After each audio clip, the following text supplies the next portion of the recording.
사도행전 18장 8절에서 18절까지입니다.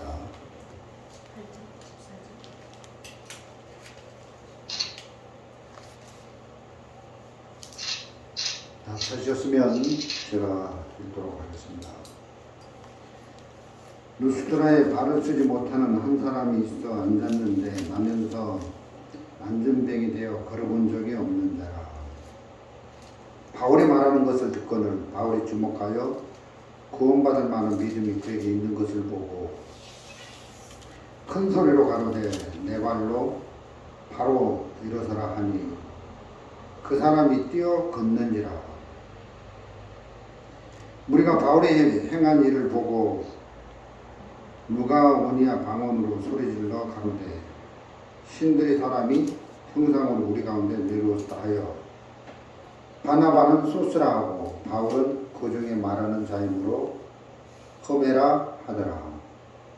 성박 스스신당의 제사장이 소와 화관들을 가지고 대문 앞에 와서 우리와 함께 제사하고자 하니 두 사도 바나바와 바울이 듣고 옷을 찢고 무리 가운데 뛰어들어가서 소리질러 가로되 여러분이여 어찌하여 이러한 일을 하느냐. 우리도 너희와 같은 성경을 가진 사람이라. 너희에게 복음을 전하는 것은 이 헛된 일을 버리고 천지와 바다와 그 가운데 만유를 지으시고 살아계신 하나님께로 돌아오라 함이라. 하나님이 지나간 세대에는 모든 족속으로 자기의 길들을 다니게 묵인하셨으나 그러나 자기를 증거하지 아니하신 것이 아니니 곧 너희에게 하늘로서 비를 내리시며 결실기를 주시는 선한 일을 하사 음식과 기쁨으로 너희 마음에 만족해 하셨느니라 하고 이렇게 말하여 겨우 무리를 말려 자기들에게 제사를 못하게 하니라. 18절 말씀입니다. 이렇게 성경을 읽어보고 또 성경을 이렇게 연구하다 보면 마음에 생각이 많이 됩니다. 성경은 한결같이 하나님의 말씀을 마음에 받아서 다른 말로 하면 하나님의 말씀을 마음에 세워서 살면 그게 이제 아주 이제 어떤 신앙의 어떤 기초가 돼서 보게 된다는 이야기들을 많이 하고 있는데 제가 이렇게 생각을 해보는 거죠. 어떻게 하나님의 말씀을 우리 마음에 세워서 살 수 있지? 그냥 뭐 하나님 말씀을 마음에 세워서 살아야 되는 거야. 그건 알겠는데 구원받고 나서 거듭나고 나서 어떻게 신앙생활을 해야 되는 건 알겠는데 나를 믿지 않고 말씀을 세워서 살아가야 된다는 건 알지만 그렇게 이제 마음에서 그렇게 생각한다고 이렇게 말씀을 마음에 세워서 살아갈 수 있는 건 아니더라고요. 성경을 읽어보면요, 열왕기하 1장을 읽어보면 거기 이제 첫 번째 59장 이야기가 나오고 두 번째 59장 또 세 번째 59장 이야기가 나오는데 이 첫 번째 59장 또 두 번째 59장이 어느 날 그 하나님의 사람 엘리야 선지자에게 찾아가잖아요. 그래서 이제 입에서 말은 하나님의 사람이요 하면서 하나님의 사람이라고 말하지만 근데 이제 마음의 중심에는 아하시아 왕이 세워져 있는 거예요. 왕의 말씀에 속히 내려오라 하더이다 하면서 그러니까 이 첫 번째 59장, 두 번째 59장이 하나님의 사람 앞에 나갔다가 다 죽잖아요. 불이 하늘에서 내려와서 그 첫 번째 59장을 사르고 두 번째 59장을 사르고 다 죽는 거예요. 세 번째 59장이 생각을 해봤어요. 야, 첫 번째 59장 죽더라. 두 번째 59장도 하나님의 사람 앞에 나갔는데 죽더라. 그러면 나도 이 세 번째 59장이 나도 하나님의 사람 앞에 나가면 죽겠구나 하고 마음에 죽음이 딱 온 거예요. 그래 이제 하나님의 사람 앞에 나가면 내가 죽겠구나 이 마음이 오니까 이제 이 사람이 이제 하나님의 사람 앞에 나갈 때 이제 길이 없으니까 은혜를 구하더라고. 하나님의 사람이요, 나와 50명의 부하를 불쌍히 여겨주십시오 하고 살려달라고 긍휼을 구하고 은혜를 구하고, 그래서 이제 하나님의 사람에게 이제 생명을 이렇게 구하는 이야기를 볼 수 있잖아요. 그러니까 이제 어떤 하나님의 사람을 세운다는 것은 다른 말로 하면 하나님의 말씀을 마음에 세우는 건데, 근데 이제 하나님의 말씀을 세워야지 해서 하나님의 말씀이 우리 마음에 세워지는 게 아니라 이 세 번째 50부장처럼 자기 마음에 죽음이 딱 왔을 때 이제 마음이 이제 하나님의 사람에게로, 하나님의 말씀에게로 넘어간다는 거예요. 여러분, 첫 번째 50부장이나 두 번째 50부장은 말은 하나님의 사람이요 했지만은 결국은 죽임을 당했잖아요. 그들이 죽은 이유는 하나님의 사람을 세우는 게 아니라, 하나님의 말씀을 세우는 게 아니라 그 아하시아 왕을 그 마음에 세우고 살았다는 거죠. 다른 말로 하면 자기가 자기 마음의 왕인 거라. 자기를 마음에 세우고 사는 동안 하나님을 무시하게 되고, 자기가 자기 마음에 딱 왕으로 세워져 있는 동안 말씀을 짓밟고 말씀을 무시하는 삶을 살게 되더라는 거죠. 그래 이제 저도 열왕기하 1장을 쭉 보는데, 아 그렇구나, 내가 구원받고 나서 하나님의 말씀을 무시하고 하나님의 말씀을 업신여기고 나를 높이 세우고 나를 세우고 살다 보니까 이렇게 됐구나, 이게 보여지는 거예요. 여러분, 아하시아 왕을 마음에 세우고 산 첫 번째 50부장, 두 번째 50부장 다 죽더라고요. 그 마음에 왕을 자기로 세우고 사는 사람들은 다 죽더라는 거죠. 그럼 이제 세 번째 50부장이 그걸 본 거예요. 야, 첫 번째 50부장 또 두 번째 50부장 다 죽었는데, 그러면 그에 속한 그 군사들이 100명이나 되는데, 여러분 그 첫 번째 50부장이 죽고 두 번째 50부장이 죽었다는 그 이야기는 그와 함께 했던 그 100명의 군인들도 다 죽었는데 그 가족들이 있을까? 아니에요. 네 아버지가 뭐 하시냐? 네 아버지는 군인입니다. 그러면 그 가장이 죽으면 그 장남도, 그 가정의 식구들도, 그 아내들도 다 불행하게 되잖아요. 그런데 세 번째 50부장이 그걸 생각했겠더라고요.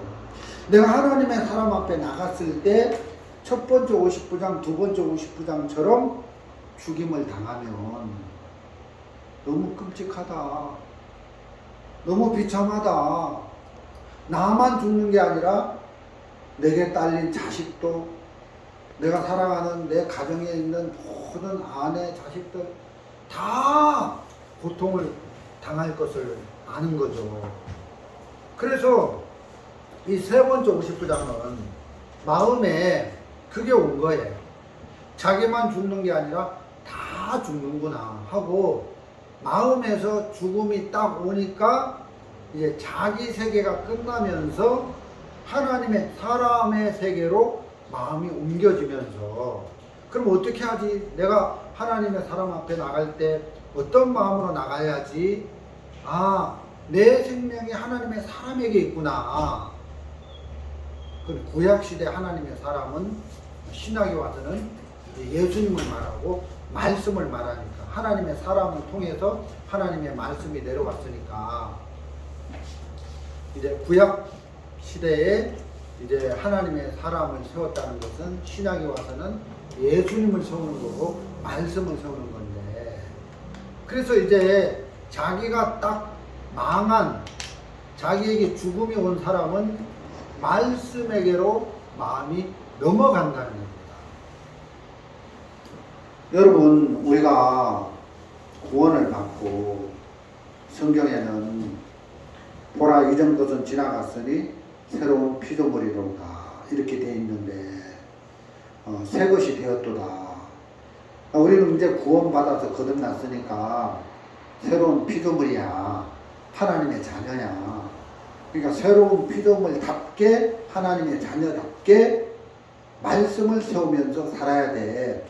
그런 마음을 갖는데, 여러분, 말씀을 세우면서 살아야 되는 것은 알겠는데 그게 말씀을 세워야 된다고 해서 말씀을 세우면서 살아갈 수 있는 건 아니라는 겁니다. 여러분, 건물을 지을 때 어떤 기초, 바닥 어떤 공사 없이 기초 공사가 안 돼 있는데 거기 이제 기둥을 세우지 않잖아요. 기초 공사가 안 돼 있는데 기둥을 세우면 세워집니까? 기둥이 그냥 세워 있는 게 아니라 넘어지고 자빠지잖아요. 그 기초 공사, 바닥 공사를 딱 하고 나서 그 위에 기둥을 세워야 기둥이 안 자빠지는 것처럼, 여러분, 나를 세우고 사는 이 마음이, 아, 나는 망한 인생이야, 나는 죽은 인생이야 하고 마음에 죽음이 딱 와서 내가 딱 무너지고, 그 내가 무너진 그 기초 위에 말씀이 세워지는 거예요. 내가 무너지는 것 없이 말씀이 세워지면 결국 하루 이틀 말씀을 따라가다가 나중에는 그 말씀이 흐지부지해지고 결국 나를 세우게 되니까 내가 죽는 것 없이, 내가 끝나는 것 없이 말씀을 따라갈 수 없고 말씀을 세울 수 없다는 겁니다.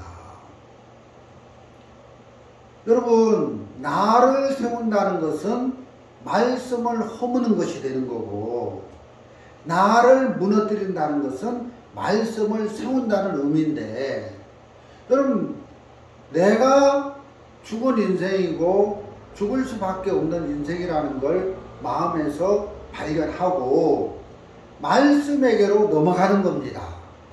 근데 마음에 죽음이 오지 않는, 그럼 자기를 끝낼 수 있는 소스가 없기 때문에 말씀을 세울 수가 없는 거죠.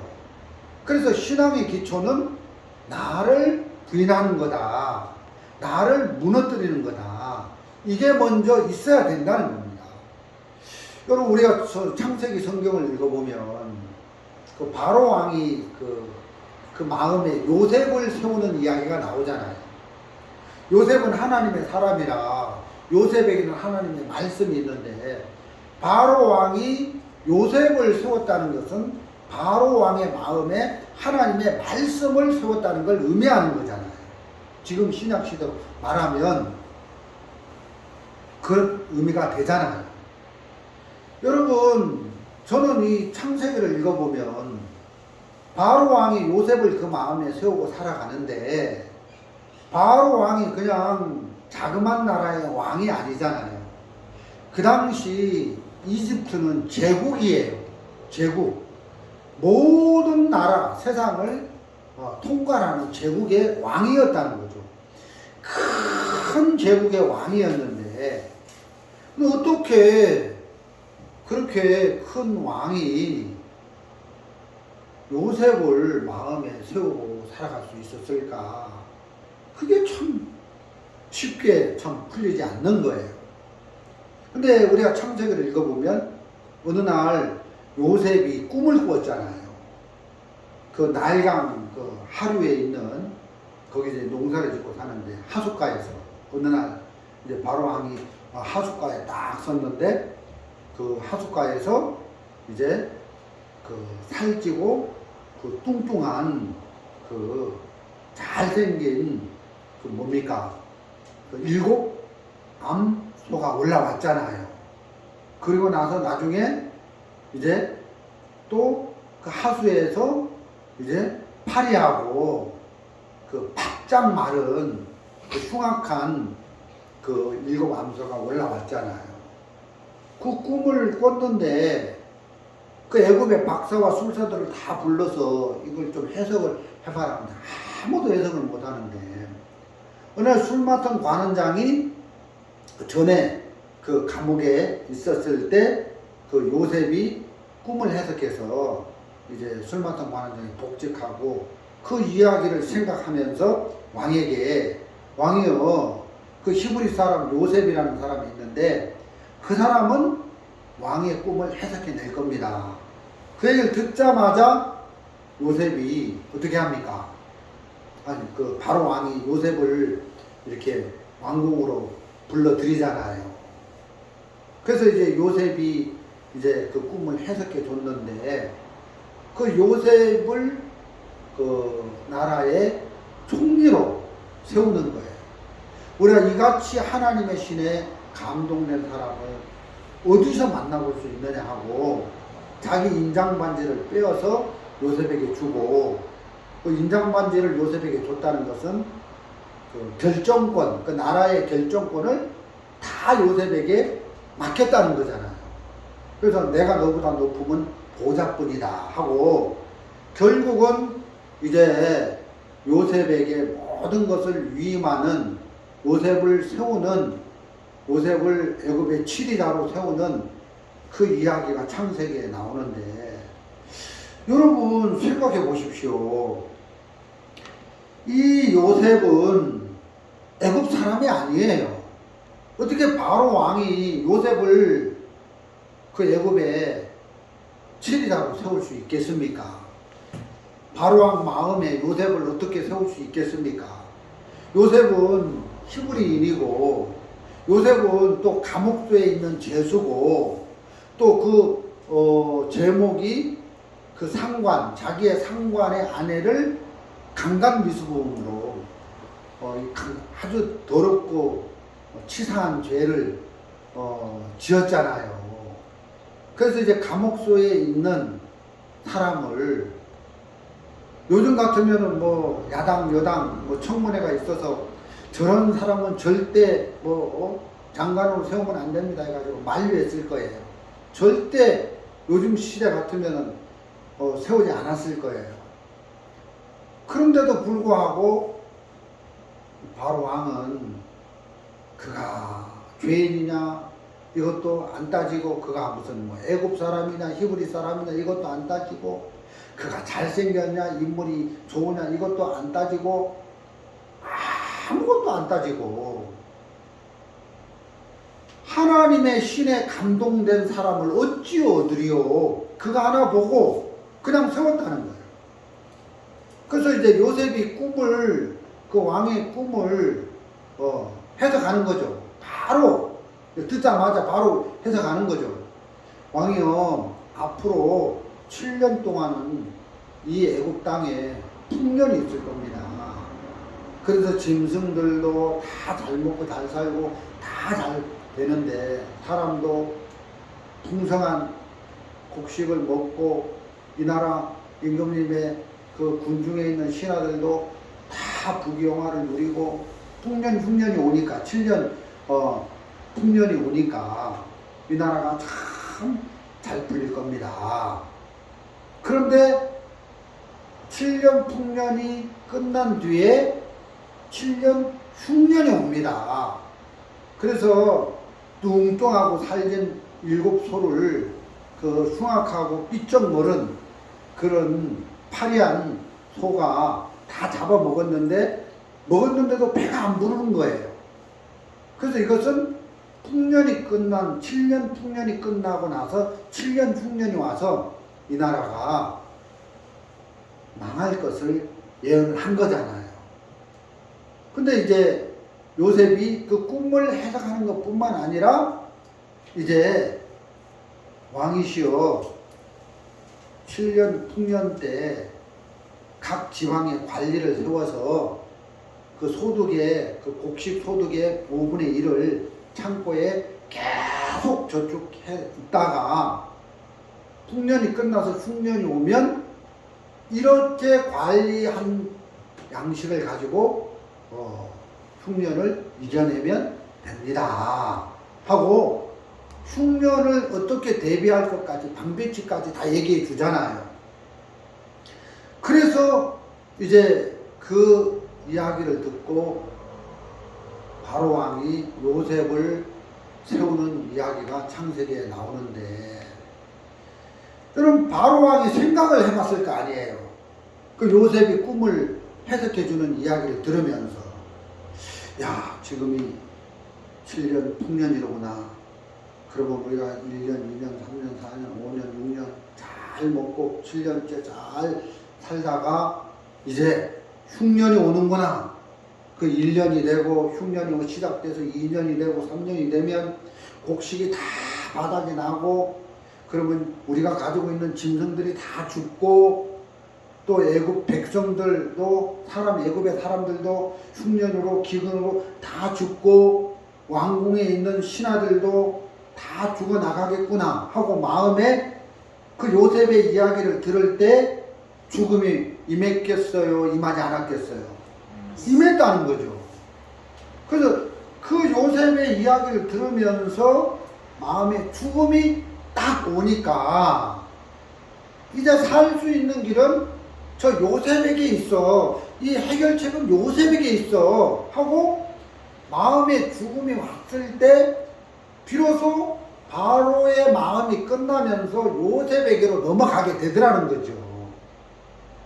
우리도 구원을 받고 우리가 이 교회 안에서 하나님의 말씀을 통해서 그 말씀을 이렇게 듣다 보니까 우리는 악뿐이다, 우리 육신에 선이 없다, 생각을 따라가면 망한다, 그래서 내 길을 따라가면 불선한 길이다, 사람은 다 거짓되다, 행악의 종자다, 이런 말씀들을 듣다 보니까 마음에 죽음이 오는 거예요. 그래서 내가 이제 망한 인생이라는 것을 비로소 깨닫게 되는 거예요. 바로 왕이 요셉을 만나서 요셉의 말을 듣다 보니까 아, 애굽이 망했구나. 애굽은 7년 흉년이 와서 망하게 돼서 모든 것이 다 죽어나가게 되는구나. 이 마음에 발견이 되어지고 마음에 알게 되니까 자연스럽게 요셉을 세우게 되더라는 거죠. 여러분, 우리가 신앙의 기초가 뭡니까? 신앙의 기초는 나를 끝내는 거예요. 내가 부인되는 거예요. 내 중심적으로 나를 세우고 살아가는 이 삶의 끝이 저주고 멸망이로구나, 죽음이로구나 하고 마음에 망한 사실이 정확히 오면 비로소 자기를 세우는 게 아니라 마음에 말씀을 세우고 주님을 세우고 하나님을 세우고 교회를 세우고 또 말씀을 전해주는 하나님의 사람들을 마음에 세우고 살아가게 된다는 겁니다. 여러분, 내가 안 끝났는데 내 마음에 나를 주인으로 나를 왕으로 세우고 살아가면서 내 세계를 형성해 가면서 살아가는 사람에게 말씀을 세우면 하루 이틀 따라가 보지만 마음에 내가 내가 서 있기 때문에 나중에는 말씀이 무너지고 말씀이 무시를 당하고 하나님이 무시를 당하고 그렇게 된다는 겁니다. 누가 구원을 받고 거듭나서 말씀을 세우고 하나님을 세우고 이렇게 살고 싶지요. 교회를 세우고 이렇게 살고 싶지요. 그런데 마음의 기초가, 신앙의 기초가 형성이 안 된 사람은 결국은 하루 이틀 며칠 말씀을 묵상하고 세우고 하다가 결국은 자기가 세워져 있기 때문에 말씀을 무시하고 하나님을 무시하고 짓밟고 또 말씀을 전해주는 종들을 짓밟고 버리고 그렇게 흘러가게 된다는 것입니다. 여러분, 성경에 은혜를 입는 사람들은 전부 그렇게 돼 있더라고요.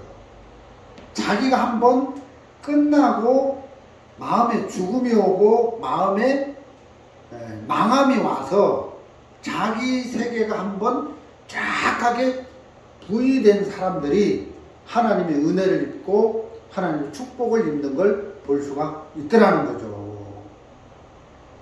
여러분, 진짜 세 번째 50부장, 첫 번째 50부장, 두 번째 50부장이 마음에 자기를 세우고 자기를 주인으로 살고 산 그 삶 때문에 하나님의 사람을 세우지 못하고 하나님을 세우지 못해서 멸망을 받고 죽임을 당하니 그 사실을 보면서 마음에서 자기도 죽음이 온 거예요.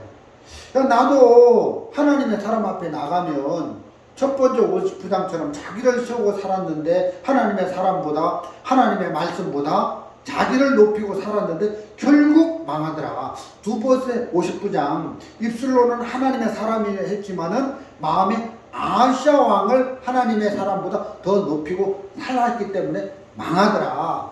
아시아 왕을 그 마음에 세우고 살았던 두 번째 50부장, 그건 영적으로는 자기를 주인으로 자기를 왕으로 세우고 높이고 살았던 그 첫 번째 두 번째 50부장 삶과 똑같은 것인데, 나도 하나님의 사람 앞에 나갈 때 나를 높이고 나를 왕으로 세우고 나가면 죽겠구나.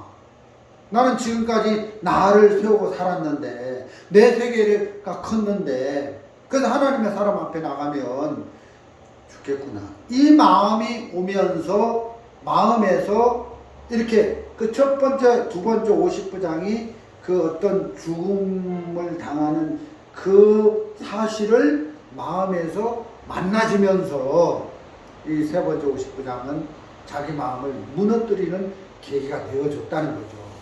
그래서 이제 하나님의 사람 앞에 나갈 때, 하나님 앞에 나갈 때 은혜를 입어야 되겠구나. 불쌍히 여김을 받아야 되겠구나. 그래서 내 생명이 하나님에게 있고 저 하나님의 사람에게 있구나. 그걸 이제 알게 되면서 긍휼을 바라는 마음으로 은혜를 입을 마음으로 나가더라는 거죠. 여러분, 신앙이라는 것은 내가 뭐 열심히 무엇을 해서 내가 뭐 11조를 내고 뭐 복음을 잘 전하고 주님 잘 섬겼으니까 내게 복 주십시오, 이게 아니라, 내게 축복을 내려주십시오, 이게 아니라, 하나님, 나는 정말 주님 앞에 설 만한 어떤 것도 없습니다. 그냥 하나님 나를 불쌍히 여겨주셔서 은혜를 입혀주십시오 하는 마음. 그래서 은혜를 입으려고 하는 그 낮은 마음을 가지고 하나님 앞에 나가서 하나님의 긍휼을 입어서 살아가는, 이게 신앙이라는 거지요. 마귀가 우리를 속여놔서 우리가 행실이 좋으면 우리가 그 행실을 의지해서 하나님 앞에 나가서 하나님이 우리에게 복을 주실 거다, 이렇게 생각을 하는데 속아서 그렇다. 우리 하나님 앞에 나갈 때는 은혜를 입어야 되는 것이다. 은혜로 불쌍히 여김을 입는 그 낮은 위치에서 하나님의 생명을 입는 것이다. 이런 말씀을 이렇게 드리고 싶은 겁니다. 우리가 성경에 은혜 입는 사람들은 다 그렇게 되어 있더라고요. 이스라엘의 정탐꾼을 영접한 그 기생나합 신앙도 똑같습니다. 어느 날 하나님이 이스라엘 백성들에게 말씀하셨잖아요. 가나안 7 족속을 멸하라. 저 가나안 땅을 진멸해라. 내가 가나안 땅을 너희에게 주겠다. 그래서 이스라엘 백성들이 가나안 땅을 향해서 진격해 들어올 때 아모리 왕 시온왕 진멸했잖아요. 그 큰 왕들인데 이스라엘 백성들이 그 아모리 왕과 시온 왕과 전쟁을 했는데 하나님이 이스라엘 백성들과 함께 하시면서 큰 두 왕을 완전히 전멸을 시켜버린 거예요. 그 여리고 성 사람들이 그 소식을 들었죠. 이스라엘 백성들과 함께 하시는 하나님의 역사를 알게 된 거예요. 그래서 이 여리고 성에 사는 그 기생 라합이 마음에 야 큰일 났다. 저 이스라엘 백성들이 여리고 성을 쳐들어오면 우리 끝났다. 진짜 상천하지의 하나님이다. 이 하나님하고 싸워서 이길 수 있는 사람 아무도 없는데 이스라엘 백성들의 싸움은 하나님이 싸움이다. 하나님하고 우리 여리고 나라가 붙으면 살아날 수 없다. 그래서 이 기생 라합의 마음에 그 이스라엘 백성들의 이야기를 들으면서 죽음이 온 거예요. 우리 멸망이 온 거예요. 그러니까 어느 날 두 정탐군이 여리고 성에 들어왔다는 이야기를 잡아야 되겠다. 그래서 그 두 정탐군을 자기 집으로 영접을 하고 그 두 정탐군을 숨기고 높이고 잘해주고 또 두 정탐군에게 은혜를 입혀달라고 이 여리고 성에 쳐들어올 때 우리는 압니다. 하나님이 이스라엘 편에 서서 여리고를 무찌르고 그럼 여리고는 멸망을 당할 건데 그러면 우리는 죽임을 당하게 되는데 나를 살려달라고 우리 가족을 불쌍히 여겨달라고 그래서 두 정탐군을 세우고 그 사람들을 높이고 은혜를 입혀달라고 하고 그러면서 생명이 당신들에게 있다고 하면서 이렇게 생명을 맡기는 그런 이야기들을 우리가 들을 수가 있다는 거죠.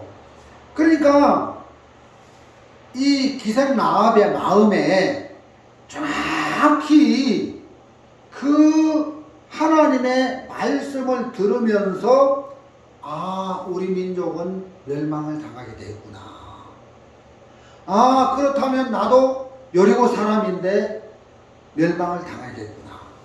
이게 정확히 오니까 하나님의 사람을 크게 여기고 하나님의 사람을 마음에 높이고 그렇게 되는 거예요. 그렇다면 우리가 구원받고 거듭나서 말씀을 세우고 싶은데 그냥 되어지는 게 아니라 이런 과정이 있어야 되는 거죠. 신앙의 기초가 형성이 되어져야 된다는 거죠. 나를 믿고 사는 것이 멸망이로구나. 내가 내 세계를 세우고 사는 것은 저주로구나. 나는 이미 죽은 인생이로구나 하고 마음에 죽음이 오고 멸망이 오고 망한 인생이라는 것이 마음에 딱 세워지면 하나님의 말씀이 자동으로 세워지게 되어져 있다는 겁니다. 하나님의 말씀을 마음에 받아서 하나님의 말씀을 세우고 살아야지 야지 해서 되는 게 아니라 각오하고 결심해서 말씀을 세워서 살아가는 게 아니라 그렇게 각오하고 결심한다고 말씀이 세워지는 게 아니라는 겁니다. 어떤 신앙의 과정의 단계를 겪고 나면 하나님의 말씀은 자연적으로 마음에 세워지는 겁니다. 여러분 옛날에 스페인 군대가 스페인이라는 나라가 그 남미의 멕시코를 지배했어요. 멕시코를 점령해 들어갔는데 어떻게 스페인 군대가 멕시코를 지배하고 점령해 들어간 줄 아십니까? 그 군함장 5명, 군함장이 군함 5척을 가지고 멕시코를 지배, 점령에 들어간 거예요.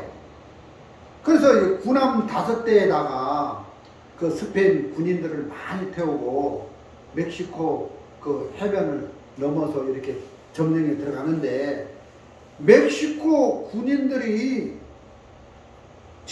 진짜 막 사납게 돌격해 오니까 이 스페인 군인들이 자꾸 뒤로 후퇴하는 거예요. 그러면서 해안가에 세워둔 5대 군함을 자꾸 쳐다보는 거예요. 그때 이제 군함장이 그 해변가에 정박해 둔 군함 5대에다가 불을 질러버린 거예요. 그러니까 이 스페인 군대들이 돌아갈 배가 없잖아요. 그러니까 저 멕시코 군대와 싸우다가 죽든지 아니면 싸우다가 멕시코 군대를 점령해서 이기든지, 이제 죽든지 싸워서 이기든지 길은 2가지밖에 없는 거예요. 돌아갈 길이 없는 거예요. 그래서 마음에 야 우리가 이제 돌아갈 군함이 다 불타서 없구나 하고 자기 마음에 돌아갈 길이 딱 끝나니까 그때 비로소 죽기 아니면 까무라치기지 하고 이제 멕시코 군대하고 정면으로 승부를 걸어서 이겼어요.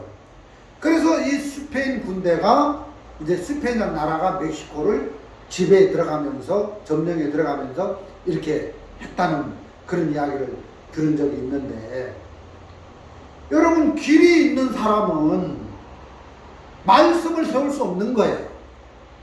여러분 나도 세우고 주님도 세우고 말씀도 세우고 나도 세우고 이게 안 되는 거예요. 그럼 정확히 내 마음에 나를 세우고 사는 이 삶이 저주고 멸망이다 하고 나를 세우고 사는 이 마음의 끝이 딱 오면 그 다음에 누가 뭐라고 안 해도 말씀을 세우는 쪽으로 마음이 갈 수밖에 없다는 겁니다. 그러면 말씀이 그대로 마음에 임하고 말씀이 마음에 세워지는 거예요. 그럼 그 말씀이 나를 주장하고 말씀이 나를 이끌어가면 말씀 안에는 재앙이 없고 말씀 안에는 우환이 없고 말씀 안에는 불행이 없기 때문에 우리 삶이 형통하고 행복하고 생명과 연관된 삶을 살게 되는 겁니다. 그런 말씀을 좀 전하고 싶은 거죠. 죄송합니다. 기침이 좀 나와서. 여러분, 그 구약성경에 보면, 그, 룻기에 보면, 그 룻이 나오미를 따라가잖아요. 나오미를. 그, 나오미에게는 2 며느리가 있었는데, 오르바와 룻. 정확히 이 나오미가 그 하나님을 버리고 말씀을 버리고 베들레헴을 떠나서 모압으로 갔는데 멸망이 온 거예요. 죽음이 온 거예요. 자기를 세우고 하나님의 말씀을 짓밟고 무시하고 산 결과가 나오미 마음에 사망이고 죽음이다. 이게 딱 오고 난 다음에 이제 나오미가 마음을 정하잖아요. 이제 베들레헴으로 돌아가야 되겠다. 마음에 죽음이 오고 멸망이 오니까, 사망이 오니까 베들레헴에 역사하시는 하나님에게로 돌아갈 마음을 가지더라고요. 그때 룻이 정확히 그 시어머니 속에 있는 하나님을 본 거예요. 그 룻이 그걸 발견한 거예요. 그래서 이제 어머니의 하나님 함께 해야 되겠다. 그래서 마음에 어머니를 쫓을 마음을 갖잖아요. 근데 어머니 나오미가 2 며느리에게 돌아가라. 네 족속, 네 신에게로 돌아가라. 했는데 오르바는 시어머니에게 입 맞추고 돌아가고 룻은 어머니를 붙잡더라고요. 이 룻의 마음에는 돌아갈 길이 없는 거예요. 나는 망한 인생이야. 하나님을 떠나서 그 어머니, 시어머니, 누시 망하는 걸 보고 하나님 밖에서는 행복이 없어. 불행뿐이야. 돌아갈 길이 없는 걸 알고 나오미를 붙쫓아 가는 걸 볼 수가 있더라고. 그래서 어머님의 하나님이 내 하나님이고 어머님의 백성이 내 백성입니다 하고, 이 누시 길이 없기 때문에, 망한 인생이기 때문에 그 나오미와 함께 하면서 나오미 안에 있는, 어머니 안에 있는 하나님을 뵐 수가 있었다는 거죠. 그래서 그 나오미를 따라갔는데 그 나오미 안에 보아스가 있고 보아스 안에 모든 것이 다 있는 걸 이제 나오미를 따라가면서, 그 시어머니 나오미를 따라가면서 룻이 발견하게 되더라는 거죠. 그래서 그 나오미 안에 있는, 하나님 안에 있는 큰 은혜를 입고 그렇게 축복을 받는 걸 볼 수가 있더라는 겁니다. 여러분, 성경에 보면 그런 말씀이 있습니다. 너희를 향한 내 생각은 내가 안 하니 재앙이 아니라 평안이라. 우리가 나를 무너뜨리고 마음에 하나님을 세우고 예수 안에 옮겨진 삶, 말씀 안에 옮겨진 삶 속에 재앙이 없다는 겁니다. 하나님 안에 어떤 재앙이 없다는 겁니다. 하나님 안에, 말씀 안에는 평안, 행복, 축복밖에 없다는 겁니다. 그래서 우리가 예수 안에, 말씀 안에 있을 때는 암이 와도 괜찮고, 재앙이 와도 괜찮고, 문제가 와도 괜찮고, 불행이 와도 괜찮고. 왜? 그게 전부 평안으로 옮겨지니까. 예수 안에서는 어떤 재앙도 전부 평안으로 바꾸어지니까. 말씀 안에 있을 때 어떤 불행도 전부 평안으로 바꾸어지니까 우리 인생이 행복해질 수밖에 없는 거죠. 사람들은 파랑새를 쫓아서 갑니다. 파랑새. 근데 산에 가보면 뭐 파랑새 놓고 전부 노랑새죠. 그럼 파랑새는 행복을 안겨다주는 새, 노랑새는 불행을 안겨다주는 새. 여러분, 예수 밖에서는 파랑새를 만났는데도 시간이 지나면 노랑새로 바뀌는 거예요. 근데 우리 주님 안에, 말씀 안에 우리가 있으면 불행이라는 노랑새가 왔는데도 하룻밤 자고 나면 다음날 아침 되면 그게 파랑새로, 불행의 새가 파랑의, 축복의 새로 바뀌어 있는 걸 볼 수가 있는 거죠. 참 신기한 거예요. 제가 이렇게 독립침례교회를 하면서 우리 가족이 이렇게 경산에 교회를 세웠잖아요. 말씀을 세우고 주님을 세우고 교회를 세우고, 물론 어렵죠. 뭐 성도들이 그렇게 많지 않는데 교회를 세우면서, 말씀을 세우면서, 복음을 세우면서 살아가기가 쉽지 않는데, 참 많이 어려운데, 그래도 교회를 세우고 이렇게 살아가는데 하나님이 말씀을 주시는 거예요. 내 시작은 미약하였으나 내 나중은 심히 창대하리라. 이 말씀을 마음에 세우고 발을 내딛고 가다 보니까 하나님이 우리에게 진짜 그 말씀 안에서, 우리가 하나님 안에서 일을 하면서 말씀 한마디를 딱 받고 나갔을 때 그 말씀이 역사하고 이루어져서 우리가 또 이렇게 땅도 없고 밭도 없고, 하나님이 또 우리에게 또 물질적인 축복도 주고 또 많은 사람들에게 복음을 전할 수 있는 이런 마음도 주셔서 그렇게 이렇게 축복으로 이끌어가는 걸 보면 너무 감사하다는 거죠. 그럼 저도 목회 생활을 하면서 어떤 때는 말씀 전하는 일을 그만두고 싶고 교회를 안 하고 싶고 그냥 세상에 푹 빠져서 그냥 세상이 막 그립고 동정이 되고 세상으로 가고 싶을 때가 참 그런 유혹을 받을 때, 시험을 받을 때가 있는 거예요. 그런데 마음에서 한번 가보는 거예요. 세상을 향해서 한번 가보는 거예요. 근데 세상에 무슨 행복이 있나? 성경에 그렇게 돼 있잖아요. 헛되고 헛되며 헛되고 헛되고 모든 것이 헛되도다. 세상에 있는 것은 다 헛되도다. 그렇게 돼 있는 거예요. 그래, 파랑새가 있나 하고 이거 딱 붙잡고 나면 파랑새가 아니에요. 이게 무슨 말입니까? 내가 좋은 여자를 만나서 결혼하면 인생이 풀릴 것 같은데 그거 붙잡고 나면 또 다른 데 일이 터지는 거예요. 좋은 직장을 얻어서 월급을 많이 받으면 행복할 것 같은데 그것이 다 되고 나면 또 다른 어떤 불행이라는 조건이 와서 또 나를 고통스럽게 하는 거예요. 이거 되고 나면 또 이게 막아야 되고, 이거 되고 나면 또 이거 막아야 되고, 이거 되고 나면 저거 터지고 저거 터지고.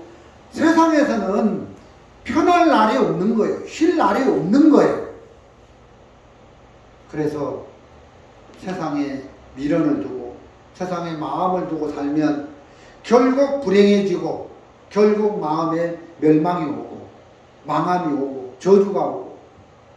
애굽이 편안한 것 같아도 풍년 끝나면 흉년이 오고, 여리고 나라가, 여리고 성이 굳게 닫혀서 이스라엘 백성들이 침범 못할 것 같아도 하나님이 여리고 성을 무너뜨리기로 작정을 하셨다면 그 여리고 성은 무너질 수밖에 없는 장차 망할 장망성이라는 거죠. 내가 내 육신 안에 내가 왕이 돼서 나를 세우고 사는 이 육체 안에 사는 이 성은, 이 삶은 장차 멸망할 장망성과 같은 것이다. 그래서 육체에게서 나와서 하나님의 말씀에게로 마음이 옮겨져서 말씀을 세우고 살아가는 이 삶, 복음을 세우고 살아가는 이 삶, 행복이 거기에 있다. 그래서 주님 안에 우리가 사는 삶이 행복한 삶이고 말씀 안에 사는 삶이 복된 삶인데, 어떤 날은 마귀에게 시험을 받아가지고 말씀을 떠나서도 얼마든지 행복할 것 같고 하나님 밖에서도 얼마든지 잘 살 수 있을 것 같아서 세상에 미련을 두고 살아가는데, 성경에서는 거기 미련 두지 마라. 거기 미련 두면 고통뿐이다, 멸망뿐이다. 그래서 성경에서는 세상과 나는 간대없고 세상도 없는 거예요. 구원받은 우리 그리스도인에게는 세상이 십자가에 끝난 거예요. 내가 십자가에 못 박혀 끝난 것처럼 세상도 내가 끝났으면 세상도 끝난 거죠. 그래서 우리를 이런 세상에서 이렇게 멸망받을 이 썩어질 세상에서 건져주셔서 하나님의 세계로, 말씀의 세계로 이미 옮겨주셨는데, 이제 우리 마음에 교제하면서 우리 교회 성도들끼리 또 이렇게 말씀을 교제하고 또 이렇게 계속 말씀을 묵상하고 마음에 말씀을 세워나가고 말씀을 크게 여기고 이렇게 세워나가면서 살아가면 얼마나 복이 되는지 말로 다 할 수 없다는 겁니다. 오늘 사도행전 14장을 읽었습니다. 이 8절에 보니까 누수드라에 발을 쓰지 못하는 한 사람이 있어 앉았는데 나면서 안전병이 되어 걸어본 적이 없는지라. 여러분, 이 누수드라에 한 번도 걸어보지 못한 안전뱅이가 있더라는 거죠. 누수드라의 지방에 사는 안전뱅이가 있는데, 이 안전뱅이, 나면서부터 한 번도 걸어보지 못한 안전뱅이가 9절에 바울이 말하는 것을 듣거늘 바울이 한 거예요. 저 안전뱅이가 내가 전하는 말씀을 마음에 받아들이고 있네. 말씀을 마음에 세우고 있네. 이 냄새를 바울이 느낀 거예요. 바울이 막 말씀을 전하는데, 복음의 말씀을 전하는데, 이 누스드라의 안전뱅이, 한 번도 걸어보지 못한 이 안전뱅이가 말씀을 마음에 받아들이더라는 거죠. 그걸 알 수가 있는 거죠. 말씀을 전하다 보면, 말씀을 전하는 바울은 그걸 느낀 거예요. 여러분, 어떻게 이 안전뱅이, 나면서부터 한 번도 걸어보지 않는 이 안전뱅이가 바울이 전하는 이 말씀을 들을 수가 있었겠는가? 그걸 좀 생각을 해보는 거예요. 이 안전뱅이는 태어나면서부터 안전뱅이로 태어났기 때문에 그 인생이 행복했겠습니까? 늘 걷지 못하는 것 때문에 비관하고 비판하고 슬픈 인생을 살았겠죠. 나는 망한 인생이야. 나는 슬픈 인생이야. 나는 비참한 인생이야. 나는 한이 많은 인생이야. 하면서 자기 인생이 무너지는 겁니다. 자기 인생이 내려놔지는 겁니다. 자기 인생이 부인이 되는 겁니다. 그 마음에 바울이 말씀을 전할 때 그 말씀이 마음에 임하는 겁니다. 그래서 마음에 말씀이 들어가는 걸 보고 9절에 바울이 말하는 것을 듣거늘 바울이 주목하여 구원받을 만한 믿음이 그에게 있는 것을 보고, 여기서 구원받을 만한 믿음이라는 것은 그 안전뱅이, 걷지 못하는 병에서 일어나는 병고침의 구원이겠죠. 예. 10절에 큰 소리로 가로되 내 발로 바로 일어서라 하니 그 사람이 뛰어 걷는지라. 이제 바울이 구원받을 만한 믿음, 그 안전뱅이라는 그 병에서 고침을 받고 두 발로 서서 걸어갈 수 있겠다는 그 믿음을 바울이 본 거예요. 구원받을 만한 믿음이 그에게 있는 것을 보고 큰 소리로 내 발로 바로 일어서라 하니 그 사람이 뛰어 걷는지라. 하나님의 말씀을 믿었는데 역사가 팍 일어나는 거예요. 여러분, 그럼 하나님의 말씀을 마음에 세우고 산 이 루스드라의 안전뱅이 속에 하나님의 역사가 일어나는데, 우리도 마음에 말씀을 세우고 살면 이렇게 안전뱅이 속에 역사가 일어났던 것처럼 우리 삶 속에서도 하나님의 역사가 일어날 줄로 믿는 겁니다. 근데 어떻게 말씀을 마음에 세울 수 있습니까? 말씀을 세워야 돼. 우리가 구원받고 거듭났으니까 하나님의 말씀을 세우고 살아야 돼. 각오하고 결심하고 한다고 세워지는 게 아니라, 이 안전뱅이가 소망 없는 인생을 살고 망한 인생을 살고 비참한 인생을 살아서 자기가 끝난, 자기가 부인된 삶에서 바울의 말씀을 받을 수 있었던 것처럼, 내가 내 마음에 왕으로 세워져 사는 삶은 죽은 인생이야.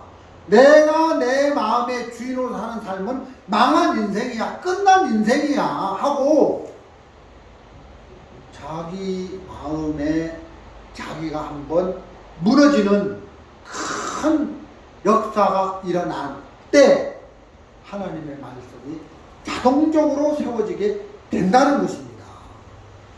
말씀이 자동적으로 세워져요.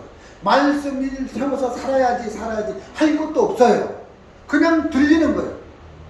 바로 왕이 요셉이 전하는 메시지를 듣다 보니까 7년 흉년이 오면 이 나라가 망합니다. 그렇구나. 흉년이 와서 1년, 2년, 3년이 되면 짐승이 죽고 내 백성들이 죽고 왕궁에 사는 왕궁 신하들이 죽고 전부 죽어나가는구나. 애국은 망했구나.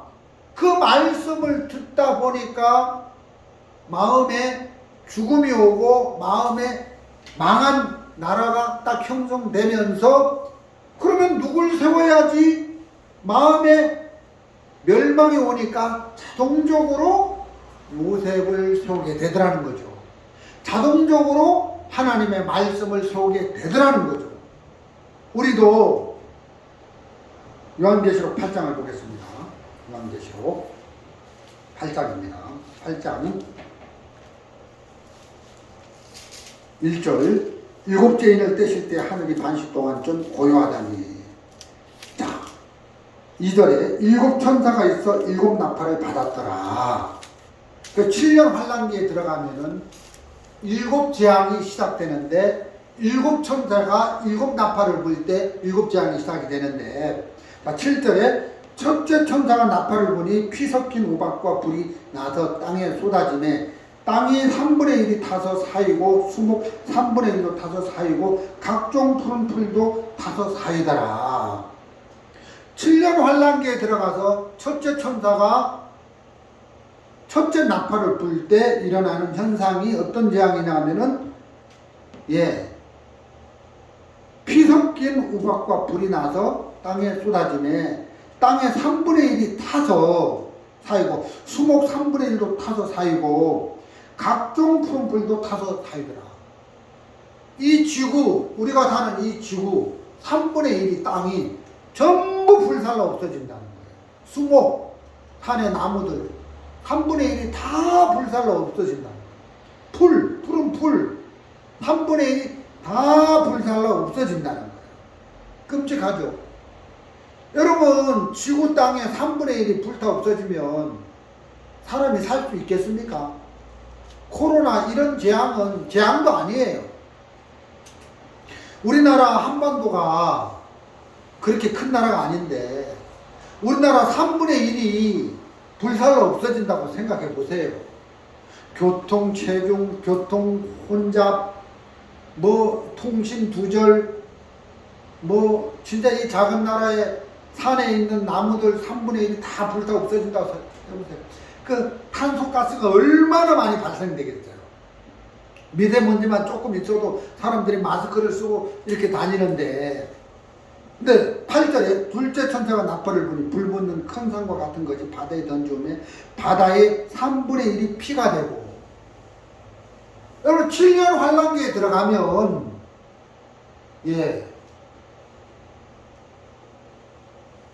불 붙는 산 같은 것이, 불 붙는 산, 그게 화산이 폭발해가지고 그 용암이 바다로 들어간다는 거죠. 불 붙는 산, 화산이 이제 폭발할 때 산에서 불이 붙잖아요. 그 마그네슘이 막 나오고 용암이 나오고, 그러니까 그 불덩어리가 이렇게 나오고, 그 불덩어리가 바다로 들어가서 어떻게 된다는 겁니까? 바다에 던지면 바다의 3분의 1이 뭐가 된다고요? 피가 되고, 여러분 바다의 3분의 1이 피가 되는, 끔찍하죠? 끔찍하죠? 여러분 바닷물이 3분의 1이 피가 되면, 예를 들어서 우리가 예를 들어 예배 끝나고 좀 부산의 해운대 앞바다에 놀러 가자 했는데 해운대 앞바다에 딱 갔는데 그 3분의 1이, 해운대 앞바다 3분의 1이 피가 되십니다. 끔찍하죠? 묽은 피 색깔 보면 뭐가 느껴집니까? 피. 막 잔인함, 붉은 피, 그런 그 어떤 생명력이 이제 파괴되는 그런 것들이 느껴지잖아요. 여러분, 셋째 천사가 나팔을 부니 햇불 같은 타는 큰 별이 하늘에서 떨어져 강들의 3분의 1과 여러 물샘이 떨어지매 그 별 이름은 쑥이라. 물들이 3분의 1이 쑥이 되매 그 물들이 쑥이 되면 인하여 많은 사람이 죽더라. 쑥이라는 별이 강물에 떨어지고 물샘에 떨어지니까 물이 쓰게 돼서 마실 수가 없는 거예요. 3분의 1이. 그래서 많은 사람이 죽게 되더라. 여러분, 우리 8장에 보면은 이제 넷째 천사가 나팔을 불 때 어떤 재앙이 나오고, 다섯째 천사가 나팔을 불 때 어떤 재앙, 여섯째 천사가 나팔을 불 때 2억의 군대가 동원돼서 이제 전쟁이 일어나서 여섯째 천사가 나팔을 불 때는 어떻게 됩니까? 9장에 13절 여섯째 천사가 나팔을 불매 내가 더니 하나님만큼 난 내 뿔에서 큰 음성이 나서 유브라데에 결박한 천사를 내어주라 하매 15절 내 천사가 놓였으니 그들은 그년 올 일시에 이르러 사람 3분의 1을 죽이기로 예비한 자더라. 마병대의 수는 2만만이니 내가 그들의 수를 들었노라. 사람 3분의 1, 그러니까 예를 들어서 70억이 사는데 이제 여섯째 천사가 나팔을 불 때는 3차 대전이 일어나는데, 여섯째 천사가 나팔을 불면서 3차 대전이 일어나서 그 당시 사는 사람의 3분의 1이, 세 사람 중에 한 사람이 죽는다. 여러분, 하나님의 말씀을 이렇게 듣다 보면 마음에서 막 이런 재앙들이, 이런 사건들이 마음에 오면서 내 마음도 죽어나갑니까? 안 죽어나갑니까? 그럼 내 마음이 끝이 나는 거예요. 이 세상에 소망을 들고 살아갈 수가 없는 거예요. 아, 하나님의 말씀 안에서는 이 세상이 끝났구나. 이 세상이 피바다가 됐구나. 이 세상이 시체가 됐구나. 이 세상이 다 불태워졌구나 하고 이 세상을 세우고 내 마음을 세우고 살아가는 마음에 죽음이 오고 심판이 오고 끝이 오고 멸망이 오게 돼 있더라는 거죠. 이 말씀을 듣다 보면. 그래서 내 마음에 멸망이 오고 심판이 오고 끝이 오고 죽음이 오면 비로소 내 마음이 다른 한쪽으로 싹이 나는 거예요. 말씀의 세계로, 하나님의 세계로 싹이 나는 거예요. 오늘 아침에 제 아내가 화분을 보면서 말라 죽었네 하고 그 화분에 담긴 화초를 보고 포기를 하더라고요. 그러니까 다른 한쪽으로 마음이, 이쪽을 향하던 마음이 저쪽을 가게 되면서 다른 쪽으로 마음이 가게 되면서 그쪽에서 싹이 나고 열매가 나고 꽃이 피고 하게 되는 거잖아요. 내 마음에 나를 세우고 사는 마음에 정확히 끝이 오면 말씀의 세계로 우리 마음이 옮겨지면서 말씀 안에서 우리가 은혜를 입는, 생명을 입는 삶으로 옮겨지더라는 것입니다. 그래서 말씀 안에서는 어떤 우환도 없습니다. 내가 너희를 향한 생각은 재앙이 아니라 평안이라 했는데 주님 안에서 제가 어떤 병이 걸리고 어떤 어려운 문제가 있어도 그 재앙이 아니라 다 평안으로 바뀌는 걸 보았습니다. 주님이 내 병도 고쳐주시고 내게 있는 어떤 어려운 문제들도 다 노란색인 것 같은데 말씀 안에 넣으면 그게 파란색으로 바뀌어서 불행을 행복으로 바꿔주시는 그런 큰 은혜를 믿고 사는데 우리가 이제 마음에 이렇게 말씀을 풀어가면서 나를 부인하고 살면서 큰 축복을 받는 저와 여러분이 되시는 한 주간이 되시면 좋겠습니다. 오늘 말씀은 여기까지 전해드리도록 하겠습니다.